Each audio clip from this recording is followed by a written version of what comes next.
তুমি কি কখনো ভেবেছো ট্রোজান ওয়ার, যা আমরা সব সময় সিনেমায় দেখে এসেছি, সত্যি সত্যি আসলে কি ঘটেছিল? গল্পটা বলে হেলেনকে তুলে নিয়ে যাওয়ায় গ্রিস আর টয় শহরের মধ্যে শুরু হয় রক্তক্ষয়ী যুদ্ধ।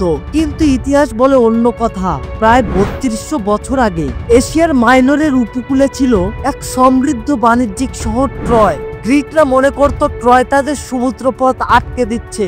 চাপা ক্ষোভ আর লোভ, মূলত এটাই ছিল যুদ্ধের আসল কারণ। হোমারের গল্পে আছে ট্রোজান ঘোড়া, বীর অ্যাকিউলিস হারানো প্রেম, কিন্তু এগুলোর বেশিরভাগই কবিতার নাটকীয়তা। তবু আশ্চর্যের বিষয় হলো খননে পাওয়া গেছে পুড়ে যাওয়া দেয়ালের ধ্বংসস্তূপ, যা প্রমাণ করে একটা ভয়ঙ্কর যুদ্ধ সত্যি হয়েছিল।